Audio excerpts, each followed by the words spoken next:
আমরা দর্শকদের কাছে জানতে চাইছিলাম নৌকা মার্কা কেন শিডিউলভুক্ত করার উদ্যোগ নেওয়া হয়েছে। নির্বাচন কমিশনের প্রতি প্রশ্ন রেখেছেন স্থানীয় সরকার উপদেষ্টা আসিফ মাহমুদ সজীব ভূঁইয়া। প্রিয় দর্শক, এই অবস্থান সঠিক বলে মনে করেন কিনা?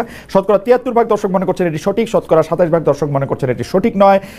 জনাব নাসিরউদ্দিন অসীম, আমরা আপনার কাছে জানতে চাইব একটি মন্তব্যের জায়গা থেকে, এটা আসলে মাসুদ ভাইয়ের কাছ থেকে একটু জানতে চাইব, আপনি পূর্বাপর বিশ্লেষণ করে একটু আমাদেরকে বলবেন যে নিউ এজ পত্রিকার সম্পাদক জনাব নুরুল কবির বলেছেন গোপালগঞ্জে এনসিপির নেতাদের উপর যখন ভয়াবহ আক্রমণ হলো পরে সব রাজনৈতিক দলকে তাদের পক্ষে বিবৃতি দিতে দেখেছি, কিন্তু ঘটনাস্থলে এনসিপিকে রক্ষা করার জন্য বা তাদের প্রতি সমর্থন হিসেবে অন্য কোনো সংগঠন এগিয়ে আসেনি। আপনি এই মন্তব্যের জন্য কতটা মানে তার মন্তব্য আপনি কতটা সঠিক মনে করেন যে এনসিপিকে আসলে মানে একটা বিপদে পড়তে দেখছি ভদ্রতা করে একটা দিলাম, কিন্তু আমরা কেউ ওই কাজটা করতে চাই নাই, এইটা আপনি কতটা সঠিক মনে করেন? পাশে দাঁড়ায়নি, পাশে দাঁড়ানোর বিষয়টা আমি আপনাকে একটা কথা বলি। যখন আপনার যে ঘটনাগুলো ঘটেছে, ডিসম্যান্টেল যখন হয়ে গেছে, আক্রমণ যখন হয়েছে, স্টেজে আগুন দিয়েছে, তখন এনসিপি নেতৃবৃন্দরা আপনার পুলিশ সুপারের কার্যালয়ে অবস্থান নিয়েছে। তার মধ্য দিয়ে কিন্তু আপনার আওয়ামী লীগ বা আপনার নিষিদ্ধ ঘোষিত আওয়ামী লীগ অথবা গোপালগঞ্জের অধিবাসী যারা দাবি করেন, তাদের সঙ্গে সেনাবাহিনী এবং পুলিশ সংঘর্ষে লিপ্ত ছিল। সে সময় সেই সংঘর্ষের মাঝখানে কারো যাওয়াটা খুব একটা যুক্তিসঙ্গত বা যৌক্তিক ছিল কিনা সেটা আমি মনে করি না, বিবেচনার মধ্যে আনি না। আমি মনে করি যে আপনি নিজেকে স্বপ্রণোদিত ভাবে বিপদের মধ্যে ঠেলে দেবেন, কারণ ততক্ষণে তারা নিরাপদ আশ্রয়ে চলে গেছেন। দ্বিতীয় যে কাজটা করেছে, বাংলাদেশ জাতীয়তাবাদী দলের পক্ষ থেকে কিন্তু মিছিল করা হয়েছে সমগ্র গোপালগঞ্জ শহর জুড়ে। তারা শহর প্রদক্ষিণ করেছেন, তারা শান্তির পক্ষে, এবং যারা আপনার এই বিশৃঙ্খলা তৈরি করেছেন তাদের বিরুদ্ধে। তাহলে বাংলাদেশ জাতীয়তাবাদী দল দায়িত্বশীলতার পরিচয়টা দিয়েছেন যখন প্রয়োজন হয়েছে। অপ্রয়োজনীয়ভাবে আমি কাউকে নিজেকে বিপদগ্রস্ত করার কোনো কারণ আমি মনে করি না। সেক্ষেত্রে বাংলাদেশ জাতীয়তাবাদী দল তার অবস্থান থেকে যথার্থ দায়িত্ব পালন করেছে। সেক্ষেত্রে তাকে যদি কেউ বলেন যে দায়িত্বহীনতার আপনার অপবাদ দেওয়া হয় কিংবা বোঝা চাপানো হয়, সেটা সঠিক না। ওকে অসীম ভাই, মাসুদ ভাই যে কথাটি বললেন যে আসলে জামাতে ইসলামী সে সময় একাধিক অনুষ্ঠান করেছেন, সেই অনুষ্ঠানগুলি তারা শান্তিপূর্ণভাবে করতে পেরেছেন, কেন্দ্রীয় নেতাদেরও অংশগ্রহণ ছিল, আপনিও বলেছেন বিএনপি বিভিন্ন রকম অনুষ্ঠান করেছে। আপনার কাছে কি মনে হয় যে এনসিপিকে আক্রমণ এবং জামাতে ইসলামী এবং বিএনপিকে আক্রমণ না করা, সেইটা কি আসলে বা সেরকম পরিস্থিতি না পড়া, সেটা কি আসলে বিএনপি বা জামাতে ইসলামকে সমীহ করা, নাকি আওয়ামী লীগ এখনো মনে করে এনসিপি তাদেরকে আসলে উৎখাত করেছে, বিএনপি বা জামায়াত নয়? আপনার এই শেষ কথাটাই হচ্ছে আমি আপনার সঙ্গে একমত। বাংলাদেশ জাতীয়তাবাদী দল, বাংলাদেশ জামাত ইসলাম, এগুলো আপনার রেজিমেন্টেড ফোর্স এই মুহূর্তে বাংলাদেশে, এটা আপনি মানেন বা না মানেন। আওয়ামী লীগ ফেসিস্ট হিসেবে 15 বছর শাসন করেছে, কিন্তু এই দলগুলোকে দমাতে পারেনি। জামাত ইসলামের রেজিস্ট্রেশন তারা বাতিল করেছে, কিন্তু জামাত ইসলামকে নিষিদ্ধ ঘোষণা করেনি। ওই সাহসটুকু বাংলাদেশ আওয়ামী লীগের ছিল না। বাংলাদেশ জাতীয়তাবাদী দলকে আপনার খালে বিলে নালায় দৌড়িয়েছে, দাবড়িয়েছে, কিন্তু বাংলাদেশ জাতীয়তাবাদী দলের নেতা কর্মীদেরকে দাবিয়ে রাখতে পারেনি আওয়ামী লীগ। তার মানে তাদের শেকড় কত গভীরে প্রথিত, এটা বাংলাদেশ আওয়ামী লীগ খুব ভালো করে জানে।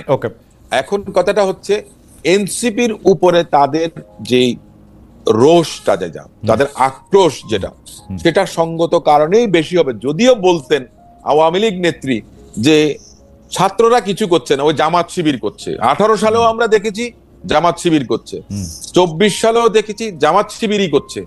কিন্তু মূল বিষয়টা যে দেশটার যে কাঠিটা জ্বালানোর দরকার ছিল খড়ের গাদায়, সেটা এনসিপি, বা তখন তো আর এনসিপি ছিল না, বৈষম্য বিরোধী ছাত্র আন্দোলনের পুরোধা যারা ছিলেন তারা সেটা করেছেন। তাদের সঙ্গে একাত্মতা ঘোষণা করেছে বড় বড় রাজনৈতিক দল, যারা অংশীদার বিএনপি, জামাত, সবাই। সো তাদের অন্তরের মধ্যে দাগটা, ক্ষতটা ওই একটা জায়গাতেই, যার কারণে তাদের উপরে তাদের সবচেয়ে বেশি আক্রোশ, বিষোদ্গার, সমস্ত কিছু।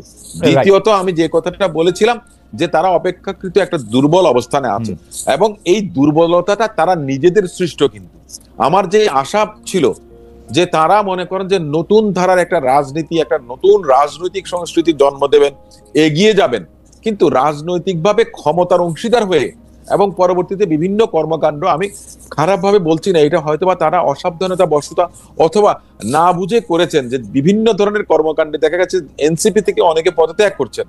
এনসিপির উপরে সাধারণ ছাত্র ছাত্রীদের আশা ভরসা নেই।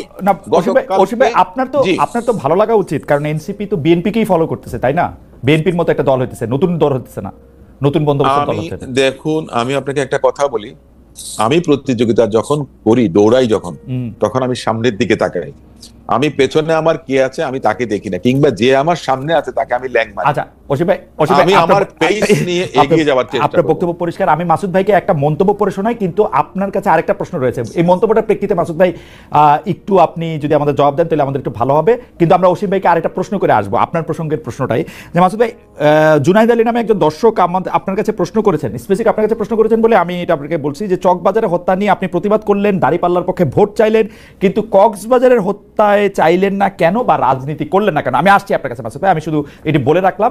অসীম ভাই, মাসুদ ভাই একটি কথা বলতে চাইলেন বা বললেন আসলে সরাসরি, যে এই পুরো প্রক্রিয়াটি নির্বাচনকে বিলম্বিত করতে, প্রলম্বিত করতে বা এগিয়ে আনতেও এটা ব্যবহার করা হইতে পারে, কেউ কেউ এটা চাইতে পারে। আপনিও কি সেটা মনে করেন কিনা, যে নির্বাচনকে প্রভাবান্বিত করার কোনো চেষ্টা গোপালগঞ্জের ঘটনার অন্তর্নিহিত কারণ হিসেবে থাকতে পারে? এটা নিয়ে যদি আপনি একটা মন্তব্য করতেন।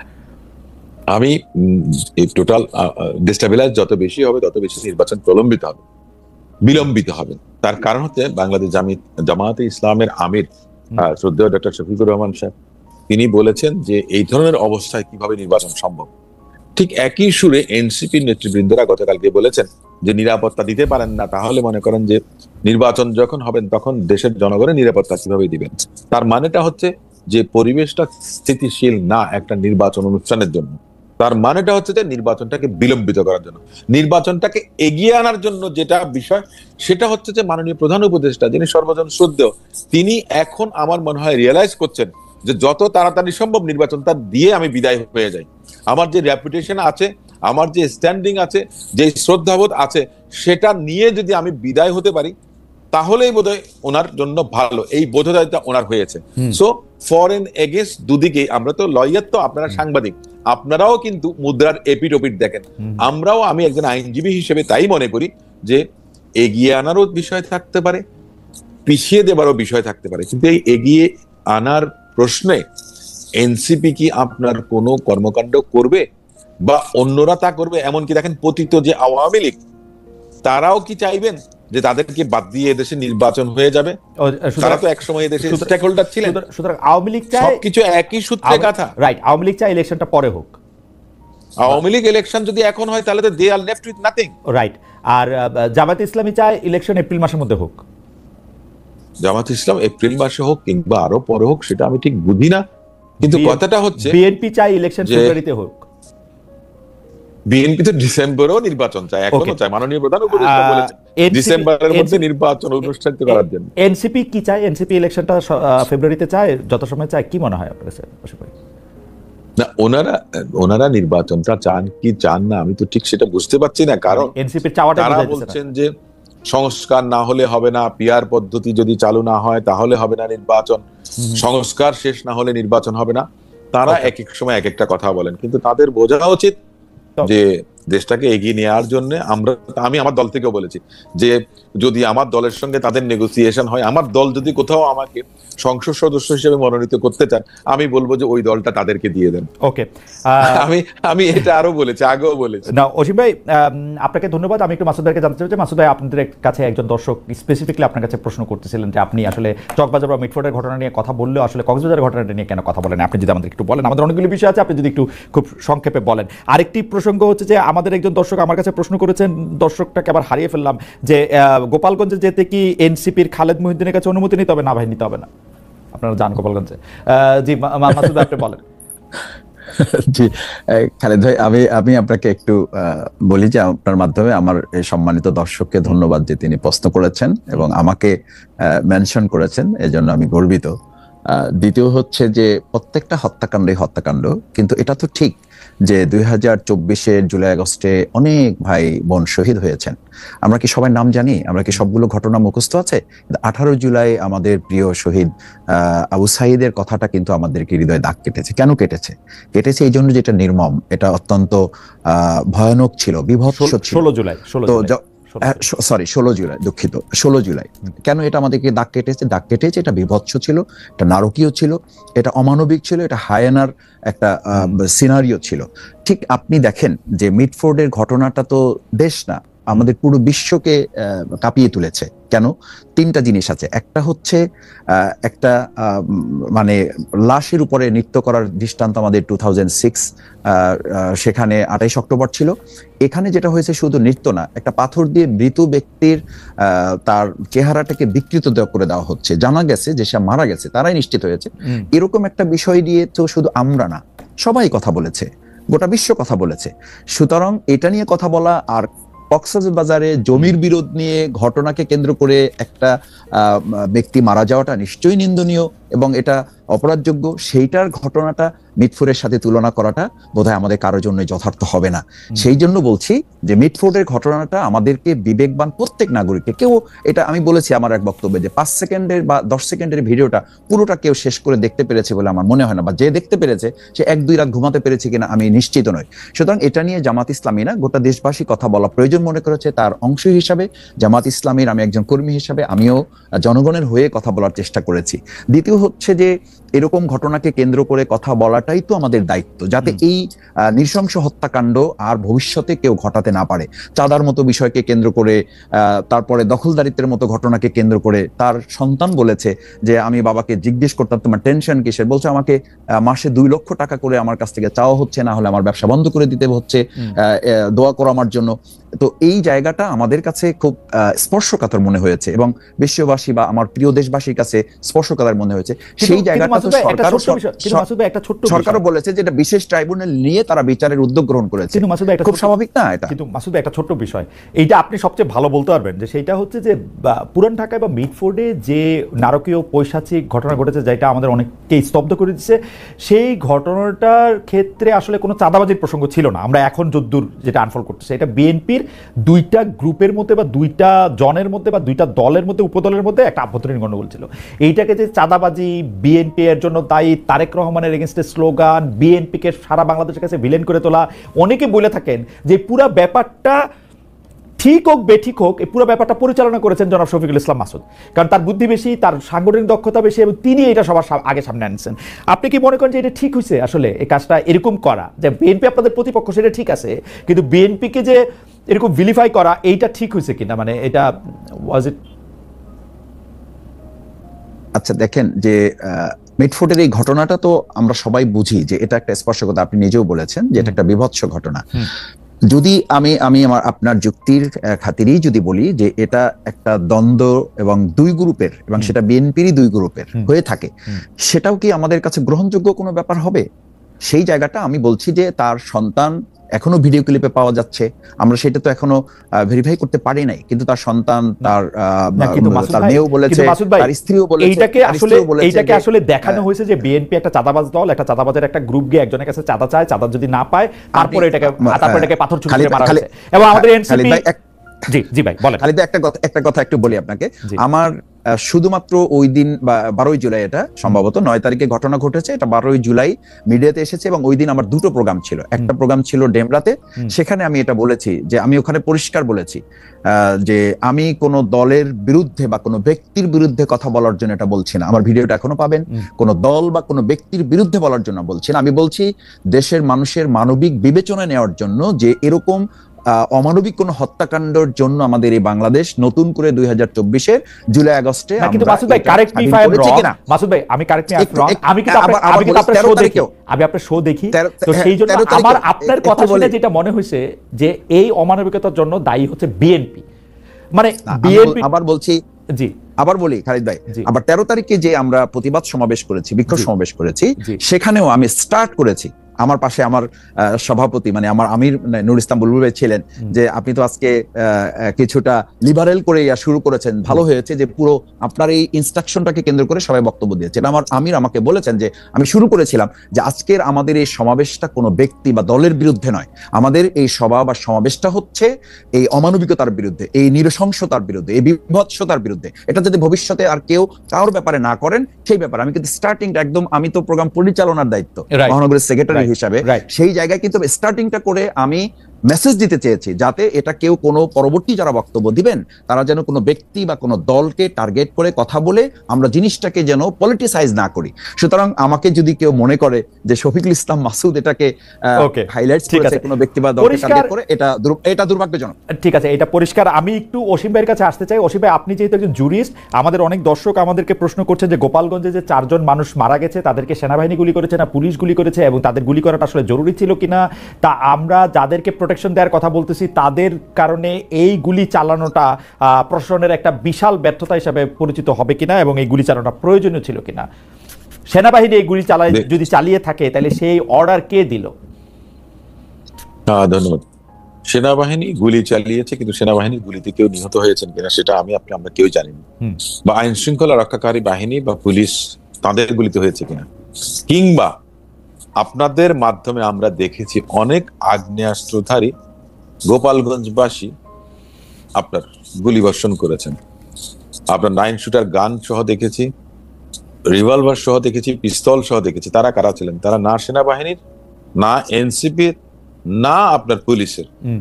তাহলে আমরা একটা কথা বলি, সেলফ ডিফেন্স বলে একটা কথা আছে, যে আপনি আমাকে একটা চড় দেবেন, তাহলে আমি হয়তোবা সেটা আপনার প্রতিরোধ করার চেষ্টা করব, বা আমি আপনাকে একটা পাঞ্চ করতে পারবো, সর্বোচ্চ এইটুকু।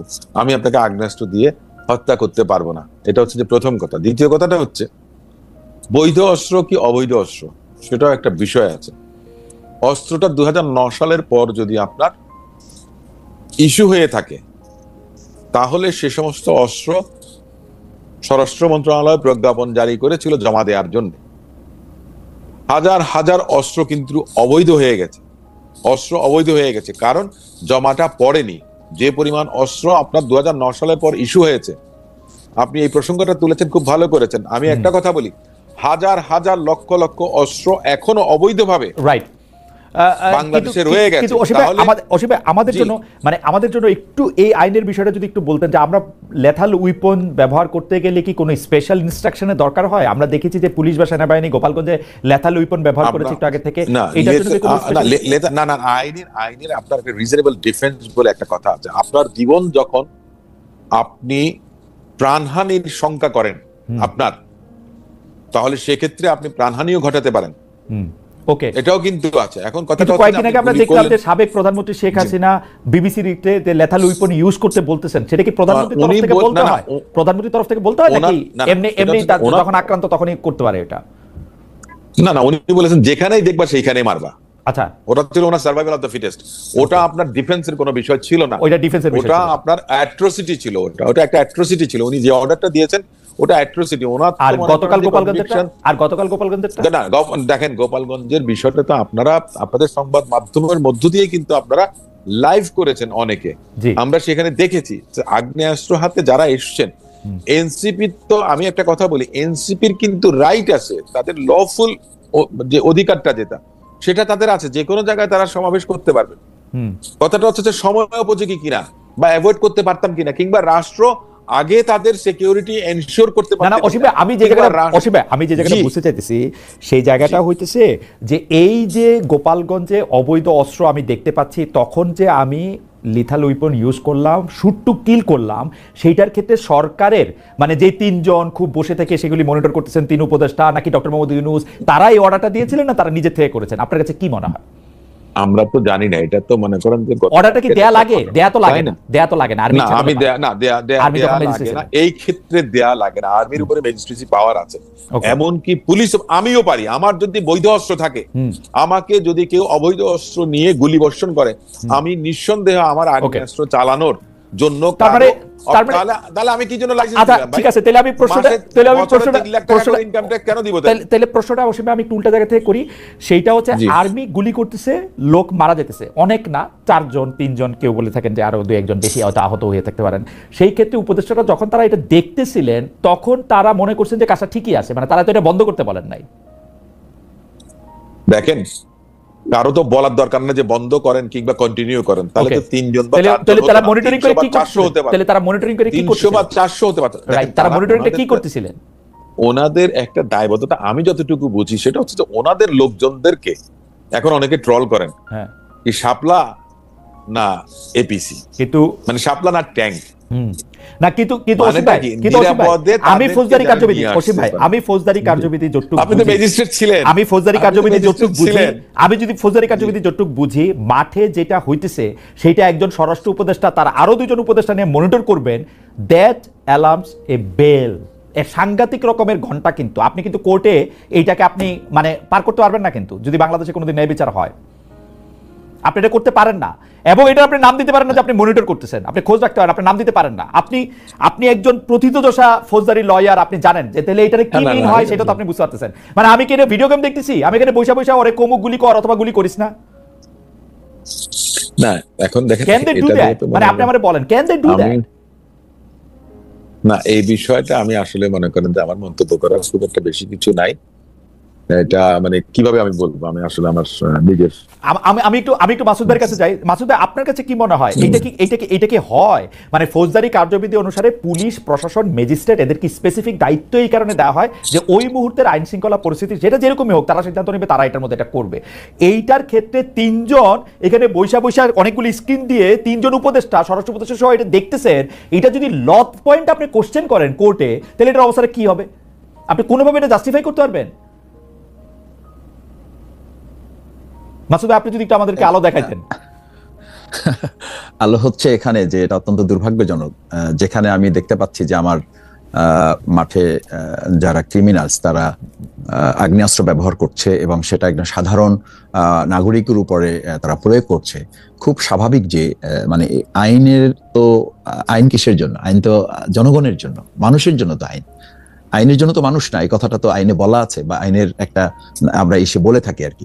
তো যখন আমার নাগরিক বাঁচবে না, নাগরিক নিরাপদ থাকবে না, তখন আমার এই রুলস মানতে গিয়ে আমি ওই একটা উদাহরণ মাঝে মধ্যে বলি যে মানে প্রেসিডেন্ট যাবে হরিণ শিকারে, তো উজিরকে বলা আছে যে তোমার এই কাজগুলো করতে হবে আর কি। তো তার মধ্যে যে সে ঘোড়ার পিঠে উঠলে রেকাবে পা ঢুকে গেলে ওটা পাটা বের করে দিতে হবে, এটা তার লিস্টে ছিল না।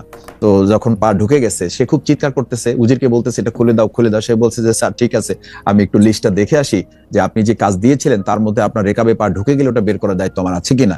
তো আপনি বলেন এই উজিরের কোনো দরকার আছে এই প্রেসিডেন্টের বা এই রাজার? দরকার নাই। তো আপনি যখন বাঁচবেন না বা আমার নাগরিক যখন হুমকির মুখে পড়ে, তখন সকল আইনের ঊর্ধ্বে গিয়ে তো এটা দায়িত্ব হয়ে যায়, তখন ওখানে যারা ফোর্স থাকেন তারা নাগরিককে বাঁচাবার প্রশ্নে যা করা দরকার সেটা তারা করবেন। ওখানে তো উচ্চপদস্থ একটা আছে, কমিটি থাকে, তাদের তো একটা ক্যাডার সিস্টেম তাদের তো আছে, যাতে অমুকে হলে অমুক, তারপরে হলো অমুক, এই ডিসিশনটা তিনি নিতে পারবেন, এসপি নিতে পারবেন, ডিসি বলতে পারবেন। এটার জন্য তো ঢাকা পর্যন্ত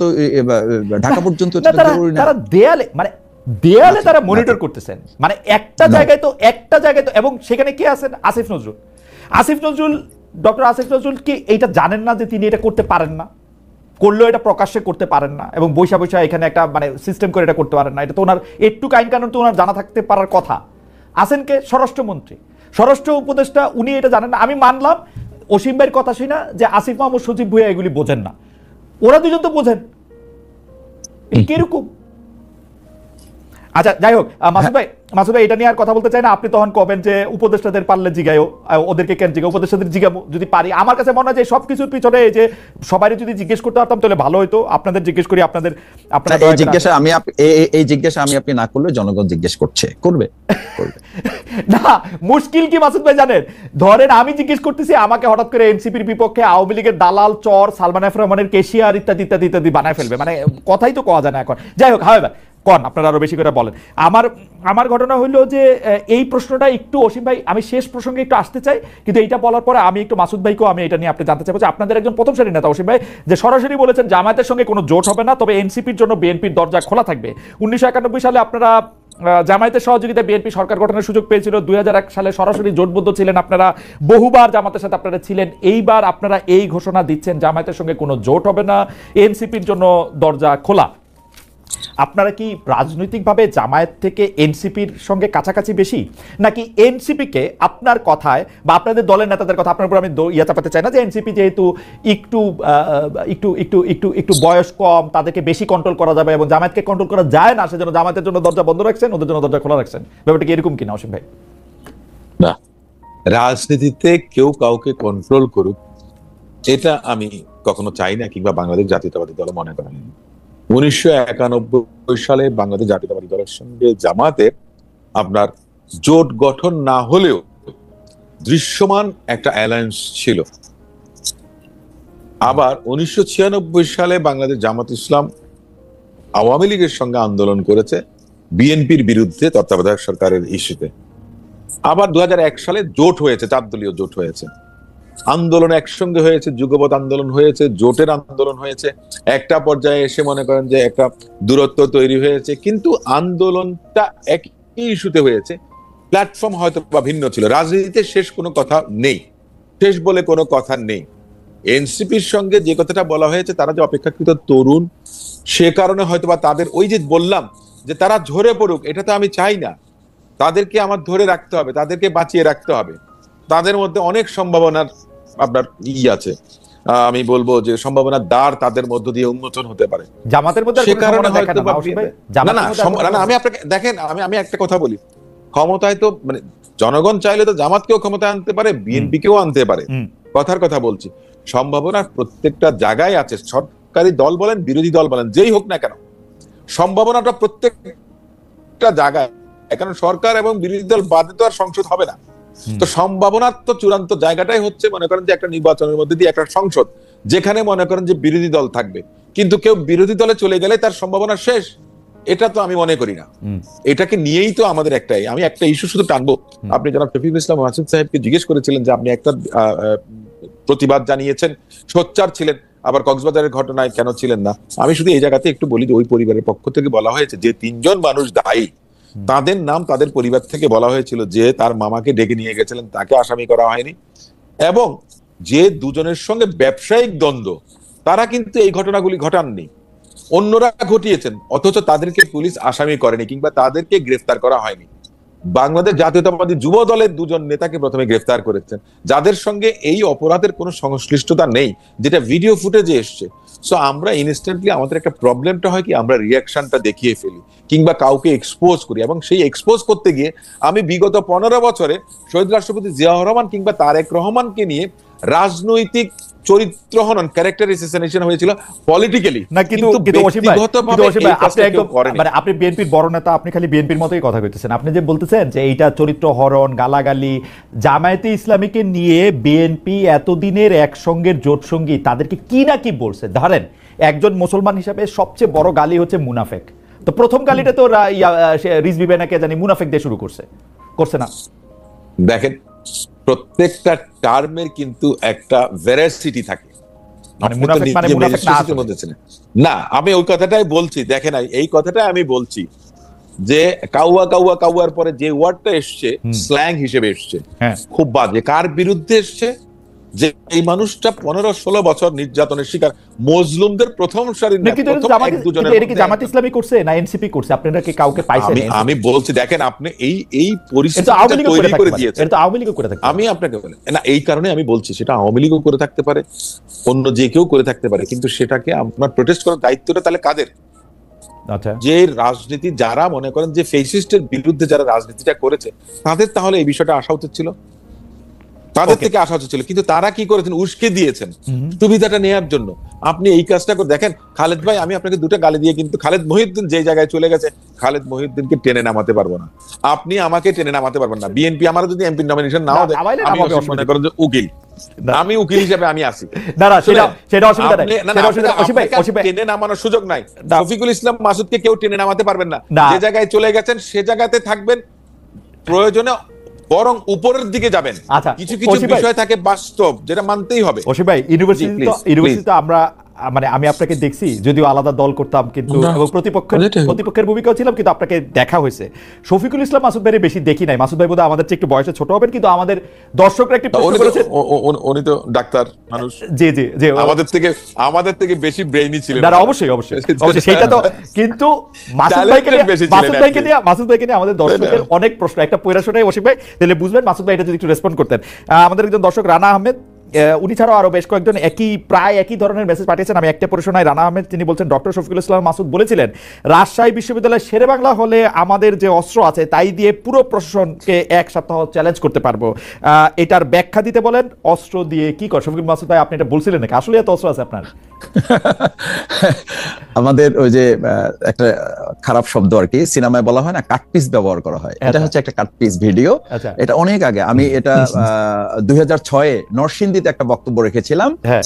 নরসিংদীর বক্তব্যটা, পুরো বক্তব্যটা মানে আমার জীবনে বলা যায় যে প্রথম যে বক্তব্যটা ভাইরাল হয়, ভাইরাল মানে যেটা বেশি শুনে লোকেরা, সেটা হচ্ছে আমার নরসিংদীর 2006-এর এই বক্তব্যটা। আমি তখন শিবিরের কেন্দ্রীয় সভাপতি ছিলাম। ওখানে একটা কৃতি ছাত্র সংবর্ধনা, কৃতি শিক্ষার্থী সংবর্ধনা, আমি সেখানে বলেছিলাম যে ছাত্রমৈত্রী অংশটুকু কেটে দিয়েছে।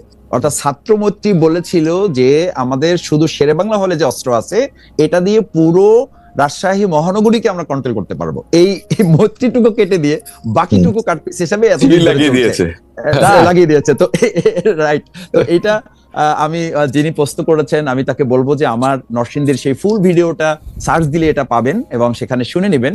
এটা বেসিক্যালি আমি তখন বলেছিলাম যে ছাত্রমৈত্রী আমাদের বিরুদ্ধে মাইকিং করে ডিক্লার করেছিল যে আমরা শুধু শিবির জামাত না, টোটাল প্রশাসনকে আমরা চ্যালেঞ্জ করার মতো ক্যাপাসিটি রাখি এবং এত তারিখ এতটার সময় ছাত্র শিবিরকে নির্মূল করার জন্য আমরা আসতেছি, যদি পারি তারা যেন আমাদেরকে ফেস করে। মাসুদ ভাই, দিস ইজ মেসেজ। মাসুদ ভাই, আপনার জন্য শেষ প্রসঙ্গ, সেইটা আমি একটু অসীম ভাইকেও একটু জানতে চাইবো। সেটা হচ্ছে ঢাকায় আন্তর্জাতিক জাতিসংঘের মানবাধিকার কার্যকরের মানে কার্যালয়ের বিষয়টি অনেকখানি এগিয়ে গেছে, কিন্তু এর প্রতিবাদ করছে ইসলামী আন্দোলন ও হেফাজত ইসলামী, আমরা যেটা দেখতে পাচ্ছি আর কি প্রতিবাদটা। আপনাদের সঙ্গে কিন্তু আসলে পাশ্চাত্য দুনিয়ার বা জাতিসংঘের যারা মানবাধিকার কর্মী আছে তাদের ভালো উঠাবসা আছে। তারা বাংলাদেশে এলেই, এই 15 বছর আপনারা কোনো রাষ্ট্র ক্ষমতায় ছিলেন না, বরং কিন্তু তারা আপনাদের সাথে নিয়মিত যোগাযোগ রেখেছেন। যখন যুক্তরাষ্ট্রের কূটনীতিকদের সঙ্গে আপনারা বসেন, তখন আপনারা কিন্তু গাজা সংকটের কথা, ইসরায়েলের বিভিন্ন নিপীড়নের কথা আপনারা তুলে ধরেন সবসময়, আমি এটা খেয়াল করি। তো তো তো আমাদের প্রশ্ন হচ্ছে যে আপনাদের আমির গতকাল দলীয় প্রতিনিধি নিয়ে চীন সফর করে দেশে ফিরেছেন, সেখানে উইঘুর মুসলিমদের নিয়ে আপনারা কোনো কথা বলেছেন কিনা, এইটা এক। আর দুই হচ্ছে এই যে জাতিসংঘের যে মানবাধিকার কার্যালয় করার বিষয়টা নিয়ে আপনারা যে প্রতিবাদ করছেন সেটা কেন করছেন আসলে? আর যদি আপনি এক লাইন বলতে চান সেটাতে আপনি বলতে পারেন, বিএনপি যে আপনাদেরকে আর জোটে সঙ্গী রাখতে চায় না, এতে আপনারা খুব দুঃখী কিনা, কষ্ট পেয়েছেন কিনা? প্রথম কথা হচ্ছে যে জামাত ইসলামী তো এখনো পর্যন্ত কারো কাছে কোনো অ্যাপ্লিকেশন করেছে বলে আমার জানা নাই যে আমরা আপনাদের সাথে জোটে যেতে চাই, না হলে তো আমাদের অস্তিত্ব বিলীন প্রায়। আমি ঠিক জামাতের কেন্দ্রের সেন্ট্রাল ওয়ার্কিং কমিটিতে আছি, মহানগরী সেক্রেটারি হিসেবে আছি, একজন ক্ষুদ্র কর্মী হিসেবে আমার জানা নেই যে এরকম কোথাও কোনো অ্যাপ্লিকেশন বা আবদার আমরা করেছি। সুতরাং রিজেক্ট করার তো প্রশ্ন আসবে তখন যখন আপনি আবদার করবেন। আমরা এরকম আবদার এমনি মানে আপনারা কষ্ট পাইছেন কিনা? না মানে খুশি হয়েছেন, খুশি হয়েছেন এটাও বলেন যে বিএনপি কেসে আমরা খুশি হয়েছি। খালেদা কেউ যখন বলে যে মানে আমার বউ তালাক হয় নাই, তার মানে কি? তার মানে হলো বিয়ে হয়েছে আর কি। তো আপনি আমাকে যখন বলেন যে আপনি আমাকে নেবেন না, তার মানে বুঝায় না যে আমি কোথাও একটা আবদার, এরকম কোন আবদার করে নাই জামাত ইসলামী, আর কোন আবদার করে নাই। সুতরাং এইটা একটা মানে এটা একটা অহেতুক বক্তব্যই বলবো আমি। উনি অত্যন্ত সিনিয়র লিডার। আমি আপনাকে বলি যে আমি ওনার কাছাকাছি একজন নেতাকে কটকশর মানে অফ দ্য রেকর্ড আমি ওনাকে জিজ্ঞেস করেছিলাম যে উনি এই প্রসঙ্গটা না আনলে ভালো হতো না। আমি নাম বলছি না, উনি খুব বিরক্তির সাথে বলেছেন যে মাসুদ ভাই এগুলো ঠিক জানি না যে আমরা জাতীয় রাজনীতিতে কখন কোন কথাটা কি জন্য বলতে হবে, এবং আমরা যখন একটা জাতীয় রূপরেখা নিয়ে কাজ করছি তখন এটা খুবই উদ্ভট একটা কথা। এই শব্দটাই তিনি ব্যবহার করেছেন। আমি ব্যক্তিগতভাবে আপনি জানতে চাইলে আপনাকে আমি জানাবো। সো এটা একেবারে অপ্রাসঙ্গিক একটা বিষয়। আপনি কোন একটা দলের ব্যাপারে কথা বলবেন, আমার মনে এটা পরিষ্কার, সেই জায়গাটা আমাদের বোধহয় সতর্ক হওয়া দরকার। আমরা যারা জাতীয় রাজনীতিতে কাজ করি, আমাদের কথা বলা, আমাদের কোনো জনগণের কোনো প্রেজেন্টেশন, কোন অ্যাপ্রোচ, এগুলোর ব্যাপারে আমি দুর্বল মানুষ। আমি মনে করি যে আমাদেরও, আমি সহ আমাদের সবাইকে সতর্কতা দরকার, যাতে করে রাজনৈতিক বিভেদগুলো না তৈরি হয়ে আমাদের মধ্যে একটা ঐক্য নির্মিত হয়। কারণ জুলাই, আপনি যে আজকে শিরোনাম দিয়েছেন, জুলাই আছে ঐক্য নাই, কিন্তু আমি মনে করি যে আমাদের এখনো হাতে হাত রেখে কাজ করার প্র্যাকটিস আছে। আমাদের এখনো ঐক্যমত কমিশনে ঘন্টার পর ঘন্টা বসে আলোচনা হচ্ছে। এটা বাংলাদেশের ইতিহাসে ভবিষ্যতে আর কখনো আবার হবে কিনা এটা নিয়ে আমি সন্দিহান, বাট এখন হচ্ছে। এরপরে আপনি গতকালকে এরকম টান উত্তেজনার মধ্যে, যখন উত্তেজনা বলতে আমি বোঝাচ্ছি যে কিছু বাকযুদ্ধ আমাদের চলছে, এবং এটা আপনারাও বলেন আমরাও বলি যে ইট ইস এ বিউটি অফ ডেমোক্রেসি, এটা আমাদের গণতন্ত্রের সৌন্দর্য। সেই জায়গায় ছাত্রদল ছাত্র শিবির ঢাকা বিশ্ববিদ্যালয় পাশাপাশি রোডে এক সময় একই ইসে তাদের মিছিল চলেছে, আলহামদুলিল্লাহ সেখানে তো কোনো ধরনের সমস্যা হয়নি। সুতরাং এটা আমাদের মতের ভিন্নতার জন্যই তো আমরা এই আন্দোলন সংগ্রাম করে এরকম একটা সুন্দর পরিবেশে নিয়ে আসছি। তো সেই জায়গাটা আমার মনে হয় যে আপনি যেটা শিরোনাম করেছেন, আমার বক্তব্য হচ্ছে জুলাইও আছে, ঐক্য আছে। ঐক্যটার কথা কখন আসে? যখন অনৈক্যের কোশ্চেন আসে। সেই অনৈক্যের কোশ্চেন থাকলেই তো ঐক্যের ব্যাপারটা আমার কাছে আরো বেশি প্রয়োজনীয় হয়। সেই প্রয়োজনীয় জায়গাটা আমরা অ্যানালাইসিস করছি এবং সেই জায়গাটা আমার মধ্যে আরো সামনের দিকে দৃঢ় হচ্ছে, এবং এটাতে আমার মনে হয় না যে আমরা খুব বড় দূরত্বে চলে যাচ্ছি। মাসুদ ভাই, আমাদের আর বেশি সময় নেই। আপনি যদি জাতিসংঘের মানবাধিকার কার্যালয় করার প্রসঙ্গটা, আর আপনারা চীনে যখন সফর করতে গেলেন তখন উইঘুর মুসলিমদের কথা আপনারা বলেছিলেন কিনা? আপনাদের প্রতিবাদ সিলেক্টিভ কিনা? মানে আমেরিকা থাকলে আপনারা গাজার কথা বলবেন বা না, আমাদের প্রতিবাদ সিলেক্টিভ না। চায়না সফর অত্যন্ত ফলপ্রসূ হয়েছে। আমির জামাত সেখানে ব্রিফ করেছেন এবং যাওয়ার সময় করেছেন, আসার পরেও করেছেন, এবং সেখানে দুই সময়ই, অর্থাৎ তাকে বিদায় দেওয়ার সময়ও চায়নার অ্যাম্বাসেডার তিনি ছিলেন, এবং আসার সময় তাকে রিসিভ করেছেন চায়নার অ্যাম্বাসেডার। তিনি নিজেও কথা বলেছেন, সেখানে দ্বিপাক্ষিক আলোচনা হয়েছে, বাংলাদেশের স্বার্থ নিয়ে কথা হয়েছে, মুসলমানদের ইতিহাস ঐতিহ্যগুলো নিয়ে কথা বলা হয়েছে। চায়নার সরকারও আমাদেরকে সেখানে ব্যবসা বাণিজ্য, অর্থনীতি এবং পররাষ্ট্রনীতির যে ঐতিহ্যগত কিছু বিষয় তাদের আছে, হিস্ট্রিক্যাল কিছু বিষয় তাদের আছে, সেই ট্র্যাডিশনাল কিছু বিষয় আছে, সেগুলো আমাদেরকে তারা দেখানোর চেষ্টা করেছেন, এবং পারস্পরিক সমঝোতা এবং পারস্পরিক বন্ধুত্ব তৈরির জায়গাটা আরো কিভাবে মজবুত করা যায় সেটা তুলে ধরেছেন। আর মানবাধিকার, আন্তর্জাতিক মানবাধিকার সংস্থার পক্ষ থেকে যে এখানে বিষয়টা আসছে, এই বিষয়ে আমরা এখন পর্যন্ত অফিসিয়ালি কোনো বিষয় এখন পর্যন্ত সামনে আমরা নিয়ে আসি নাই। এটা আমরা আরো অবজার্ভ করছি, আমাদের নেতৃবৃন্দ এ ব্যাপারে কথা বলবেন, এবং আমরা আরো বিষয়টা পর্যবেক্ষণ করে সামনের দিকে আমরা এ ব্যাপারে কথা বলবো। আর জাতিসংঘের কার্যালয়, বাংলাদেশে মানবাধিকার কার্যালয়, এটা বললাম যে এটা আমরা আরো পর্যবেক্ষণ করছি, এবং এ ব্যাপারে কেন্দ্রীয় নেতৃবৃন্দ কথা বলবেন। আমরা এই ব্যাপারে এখনো পর্যন্ত অফিসিয়ালি কোনো বক্তব্য দেইনি। সরকারের সাথে আপনাদের, মানে আপনারা আন্দোলন প্রতিবাদের কথা আসছিলেন, আমি যেটি প্রশ্নটি করতে চেয়েছিলাম সেটা হচ্ছে সরকারের সাথে আপনারা এই বিষয়ে কোনো কথা বলছেন কিনা, বা চাপ দিবেন কিনা, প্রেসার গ্রুপ হিসেবে কাজ করবেন কিনা যাতে না হয়? এটা আমরা আরেকটু পর্যবেক্ষণ করে আমরা জানাবো। ওকে, আপনাকে অনেক ধন্যবাদ মাসুদ ভাই। আমি শেষ প্রসঙ্গে একটু অসীম ভাই আপনার কাছে আসতে চাই। ব্যারিস্টার নাসিরউদ্দিন অসীম, আপনি যেহেতু মানে কি বলবো যে আপনার সাথে আপনাকে বিভিন্ন বিষয়ে প্রশ্ন করা আমার জন্য খুবই আনন্দদায়ক, কারণ আমি আপনাকে লক্ষ্য করি, যেমন ধরেন আপনি রাজনৈতিক ব্যস্ততার কারণে আইন পেশা ক্ষতিগ্রস্ত হচ্ছে এমন কারণ দেখি আপনি 6 বছর আগে একবার রাজনীতি থেকে অপশন নিতে পারেন এমন ঘোষণা ফেসবুকে দিয়েছিলেন। কিন্তু এখন আদালতের অঙ্গনের কেউ, কিন্তু আমি আবার বর্তমানে ফিরে আসি, আদালত অঙ্গনের কেউ এখন এমন অভিযোগ করছেন যে কে কার মামলা পরিচালনা করবে, আদালত কে পরিচালিত হবে, এসব ক্ষেত্রে বিএনপি প্রতি আইনজীবীদের ব্যাপক হস্তক্ষেপ দেখা যাচ্ছে। এমনকি গত 15 বছরে নিয়োগ পাওয়া বিচারকেরা পর্যন্ত নাকি মানসিকভাবে আপনাদের ভয় পাচ্ছে। আপনারা কি 17 বছরের ক্ষতি, মানে আইন যেহেতু একটা ব্যবসা পেশা, 17 বছরের ক্ষতি সুদে আসলে উঠিয়ে নিতে সক্রিয় হয়ে উঠছেন কিনা? আমার শেষ প্রশ্ন। আমি অন্য কারো বিষয়টা তো জানি না, তবে আমার বিষয় নিয়ে কারো কোনো অভিযোগ আছে বলে আমি মনে করি না। তার কারণটা হচ্ছে যে আমি 17 বছর আগেও যেমন ছিলাম এখনো তাই আছে। আমার কোনো পরিবর্তন হয়নি, কোনো পরিবর্তন হয়নি, কিংবা পরিমার্জন করার মতো অবস্থা তৈরি হয়নি। আমি আইনজীবী হিসেবে ছিলাম। এখন দ্বিতীয় যে কথাটা, আপনার যে বিচারকরা কেন আপনার কোনো ধরনের আপনার হয়রানি কিংবা কোনো কিছু মনে করছেন বা আতঙ্কে থাকছেন, সেটা কি আইনজীবীদের জন্য থাকছেন না সরকারের ভূমিকা? আমি আপনাকে কোট করে বলি, এবি পার্টির সেক্রেটারি জেনারেল ব্যারিস্টার ফুয়াদ আমার অনুষ্ঠানে এসেছিলেন, তিনি বলতেছেন যেসব বিচারক আগের রেজিমে নিয়োগ পাওয়া তারা এক ধরনের মানসিক চাপ থেকে রায় দিতে বাধ্য হচ্ছেন এখন। আমি যেহেতু বাংলাদেশের আইন আদালত অঙ্গনের কার্যক্রমগুলি একটু ফলো করতে চেষ্টা করি, আমি দেখি বিএনপির লয়াররা দাঁড়াইলেই রিলিফ পাচ্ছেন, তারা খুব কম হারতেছেন। সরকার তো হারিয়ে আমার বক্তব্য, আমি বিএনপির লয়ারদের কম হারতে দেখতেছি। এটা আপনার না, শুধু এটা যদি উনিও বলে থাকেন তাহলে এটা বেঠিক। উনি যদি কোর্টে আসেন তাহলে উনি বুঝতে পারবেন, কারণ উনি তো আপনার এবি পার্টির জেনারেল সেক্রেটারি, তাই না? উনি ব্যারিস্টার ফুয়াদ আব্দুল্লাহ, উনি আসলে তো তাহলে উনি পান কিনা আমি একটু দেখি রিলিফ পেলে। সবার আগে সবচেয়ে বেশি স্পষ্টবাদী, এবং উনি তো একেবারে ছাঁচা ছোলা কথা বলেন। উনি মানে দুই দিকে, ওনার এই দিকেও ধার এই দিকেও ধার। কিন্তু আগের আমলে নিয়োগ পাওয়া লোকরা তো ভয় পায় আপনাদের।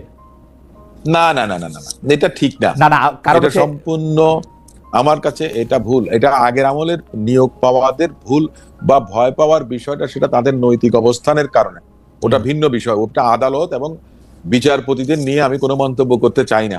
আপনারা ওখানে এলেই কিন্তু প্রত্যক্ষভাবে, আমি একজন বিচারক যখন বলেছিলেন যে তিনি শুনতে পারবেন না, তখন আমি বলেছিলাম যে আমি এখন বেরোবো, সাংবাদিকরা আছেন, ওনারা আমাকে জিজ্ঞেস করবেন যে এখনই কি তাহলে আগের অফিস থেকে নির্দেশনা আসে। আমার সেই সৎসাহস ছিল, আমি সেটা করেছিলাম। উনিও সেটা রিয়েলাইজ করেছিলেন, তিনি ম্যাটারটা শুনেছেন অন মেরিট। না আচ্ছা অসীম ভাই, এখন যে আগে যেরকম শুনতাম ওই কোর্ট হচ্ছে তাপসের কোর্ট, ওই কোর্ট হচ্ছে তাপসের ভাবির কোর্ট, এগুলি এখন আর নাই। আমি মোটেও মনে করি না, কারণ আমি আপনার প্র্যাকটিস করি, রেগুলার প্র্যাকটিস করি আমি। আমার কাছে মনে হয় না, আমি যে কোনো আমাকে আগে তো আমাদের ক্লায়েন্টরা বলতো যে স্যার কোন কোর্টে দেবেন বা কি করবেন, বা জুনিয়ররা জিজ্ঞেস করতেন, আমি বলছি যেখানে ইচ্ছা দাও। ওকে ঠিক আছে, this is a uniform, this is unified. Asim ভাই আপনাকে অনেক ধন্যবাদ। অসীম ভাই আপনাকে অনেক ধন্যবাদ। আমি মাসুদ ভাইয়ের কাছ থেকে 30 সেকেন্ডে জানতে চাইবো যে মাসুদ ভাই, বিচার বিভাগকে আপনি স্বাধীন দেখেন কিনা? মানে আমাদের সর্বশেষ আশ্রয়স্থল তো বিচার বিভাগ। আওয়ামী লীগ আমলে যে কয়টা প্রতিষ্ঠান সবচেয়ে বেশি ক্ষতিগ্রস্ত হয়েছে, সব প্রতিষ্ঠান ধ্বংস হয়েছে, সবচেয়ে বেশি যে ক্ষতিগ্রস্ত হয়েছে সেটাকে আমি বিচার বিভাগ মনে করি। প্রশাসন এবং পুলিশও ক্ষতিগ্রস্ত হয়েছে, নির্বাচন কমিশন সহ অন্যান্য প্রতিষ্ঠানও আসলে কম বেশি ক্ষতিগ্রস্ত হয়েছে, কিন্তু বিচার বিভাগ সবচেয়ে বেশি ক্ষতিগ্রস্ত হয়েছে। এটা হচ্ছে আমার মতামত। এইটা থেকে ব্যাপারটা উদ্ধার হয়েছে কিনা আপনি কি দেখেন? নাকি বিচার বিভাগ খালি জামাতের কথা শুনে? 17 বছরে যেভাবে দেশ ধ্বংস করা হয়েছে, বিশেষ করে ইনস্টিটিউশনগুলো, কনস্টিটিউশন ইনস্টিটিউশনগুলো একেবারে ধ্বংসের দ্বার প্রান্তে পৌঁছে দেওয়া হয়েছিল, যেটা এখন আনিসুল হক তিনি নিজেও এগুলো স্বীকৃতি দিচ্ছেন। তো সেই জায়গায় আমি মনে করি যে পরিমাণে এটাকে দলীয়করণ করে একটা জায়গায় নিয়ে যাওয়া হয়েছে, আপনি তো নিশ্চয়ই আপনি খেয়াল করছেন আমার মতো একজন নাগরিক হিসাবে এবং আমার চেয়ে আরো বিজ্ঞ নাগরিক হিসাবে, যে সেখানে পর্যায়ক্রমে যখন সরকার বা যারা এখন ওখানে আছেন দেখছেন যে এরকম বিচারের ক্ষেত্রে নিরপেক্ষতা ভঙ্গ করছেন বা তারা তাদের নিরপেক্ষতা বজায় রাখতে পারছেন না, তাদেরকে মাঝে মধ্যেই বরখাস্ত করা হচ্ছে বা সরিয়ে দেওয়া হচ্ছে। সুতরাং আমার মনে হয় যে ন্যায় বিচারের একটা ধারা তৈরি হয়েছে, সেই ধারাটা পরিপূর্ণ করার জন্য হয়তো আরো কিছু সময় দিতে হবে। কিন্তু মাসুদ, আমার একটা অনুরোধ থাকবে, আপনি বিষয়টি আরো ভালো করে খেয়াল করবেন, কারণ আমি জেনে বলছি যে কোনো একটি মামলা, তার বিরুদ্ধে মামলাটি করা হয়েছিল যে দোষর হিসাবে, স্বৈরাচারের বা ফেসিস্টদের দোষর হিসেবে, পরে তার বিরুদ্ধে যথেষ্ট পরিমাণে কেস পাওয়া যায় নাই বলে তাকে যখন জামিন দেওয়া হয়েছে, বিচারক ভয়ে তার বিরুদ্ধে আবার আরেকটি মামলা এন্টারটেইন করতেছেন। জিজ্ঞেস করলে জানা হইতেছে যে ভাই উনারা যদি এখন চলে যায়, উনারা যেহেতু বিখ্যাত ব্যক্তি, তো আমাদের উপরে ঝামেলা আসবে, সেজন্য আমরা চাই না যে ওনারা বাইর হোক। সিরিয়াসলি, আমি নাম ঠিকানা কিছুই বললাম না, কিন্তু এরকম হইতেছে, আপনি একটু খোঁজ নিলে আপনি জানবেন। আমরা এরকম খোঁজগুলো আমরা জেনেছি, সেই কারণে আমি বলেছি যে 3টা জিনিস আমরা বলেছি। মামলা বাণিজ্য করা, এটা যেন কোনোভাবেই না হয়। আমরা প্রশাসনকে, সরকারকে অনুরোধ করেছি, তাদের সাথে আমাদের যতবার ভিজিট হয়েছে আমাদের নেতৃবৃন্দের কথা বলেছেন। 2 নম্বর বলেছি যে অহেতুক কেউ মামলায় হয়রানির শিকার না হয়। 3, মামলাকে কেন্দ্র করে যেন কোনো ব্যক্তির কাছ থেকে অর্থনৈতিকভাবে সুবিধা পাওয়ার সুযোগ তৈরি করতে না পারে, সেই ব্যাপারে প্রশাসন এবং জুডিশিয়ারিতে যারা নিরপেক্ষতা বজায় রাখবেন। মাসুদ আপনাকে অনেক ধন্যবাদ। অসীম ভাই একটু গলা খাকারে দিয়েছেন, অসীম ভাই কি একটা লাস্ট বাক্য বলবেন? মানে যেহেতু মাসুদ ভাইকে শুরু করেছিলাম।